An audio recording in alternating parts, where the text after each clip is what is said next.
अस्सलाम वालेकुम। आपको पता है कि 22वां सिपारा है और सूरह फातिर को मुकम्मल करेंगे भी और सूरह यासीन को शुरू करेंगे और इंशाअल्लाह ताला ये सिपारा भी आज मुकम्मल हो जाएगा हमारा। बिस्मिल्लाहिर्रहमानिर्रहीम। और इन कुफ़ार ने बड़े ज़ोर की कसम खाई और अगर उनके पास कोई डराने वाला आए तो वह हर उम्मत से ज़्यादा हिदायत कबूल करने वाले होंगे। फिर जब उनके पास एक रसूल आ पहुँचा तो बस उनकी नफ़रत ही ने तरक्की की। 42 और दुनिया में अपने आप को बड़ा समझने की वजह से और उनकी बुरी तदबीरों को तरक्की हुई और बुरी तदबीरों को वबाल उनके करने वालों ही पर पड़ जाता है। तो क्या वो इस दस्तूर के इंतज़ार में है कि जो अगले काफिरों के साथ होता रहा है, सो आप अल्लाह के सिवा इस दस्तूर को कभी बदलता हुआ ना पाएंगे और ना आप इसको मुंतकिल होता पाएंगे। 43 क्या ये ज़मीन में चले फिरे नहीं, जिसमें वो गौर करते हैं कि इनसे पहले लोगों का अंजाम क्या हुआ,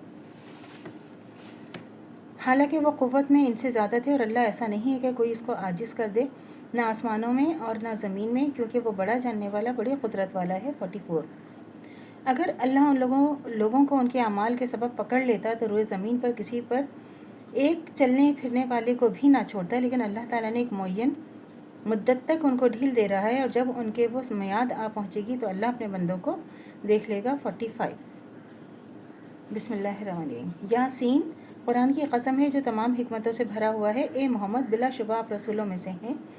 3 और सीधे रास्ते पर हैं। यह कुरान नाजिल किया हुआ है ज़बरदस्त मेहरबान की तरफ से। 5 कि आप लोगों को डराएं जिनके बाप दादा को नहीं डराया गया, बस वो गफलत में पड़ गए। 6 इनमें अक्सर ये बात साबित हो चुकी, सो वो ईमान नहीं लाएंगे। 7 और हमने उनकी गर्दनों में तौक डाल रखे हैं, फिर वो थोड़ियों तक फंसे हुए हैं जिससे उनके सर उलल दे रहे हैं।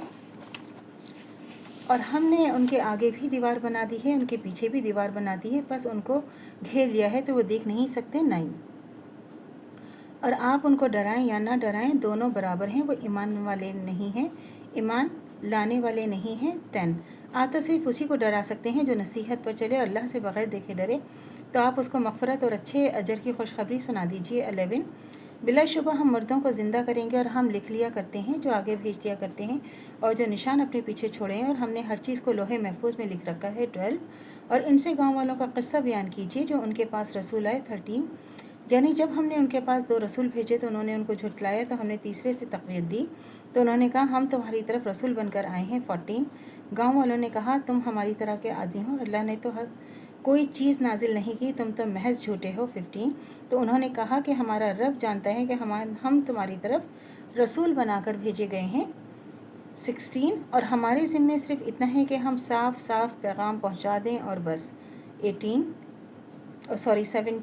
तो उन्होंने कहा हम तुमको मनहूस समझते हैं, अगर तुम बाज ना आओगे तो हम तुमको संसार कर देंगे और तुमको हमारी तरफ से दुख देने वाली तकलीफ़ पहुंचेगी। 18 तो रसूल ने कहा कि तुम्हारी नहूसत तुम्हारे साथ है, क्या इसलिए कि तुमको नसीहत की जाए, बल्कि तुम हद से आगे बढ़ने वाले हो। 19 और शहर के किसी दूर मकाम से दौड़ता हुआ एक आदमी आया, कहने लगा ए मेरी तौबा, तुम इन रसूलों के हुक्म पर चलो। 20 तुम ऐसे लोगों की पैरवी करो जो तुमसे कोई सिला नहीं चाहते और ख़ुद सीधे रास्ते पर हैं। 21 तो अल्लाह से दुआ करनी चाहिए जो हमारा ईमान है मद्दे दम तक कायम दायम रहे, ख़ात्मा बिलखैर ईमान पर हो। इजाज़त दीजिए। अल्लाह हाफ़िज़। मेरे चैनल को लाइक कीजिए, शेयर कीजिए, सब्सक्राइब कीजिए। शुक्रिया।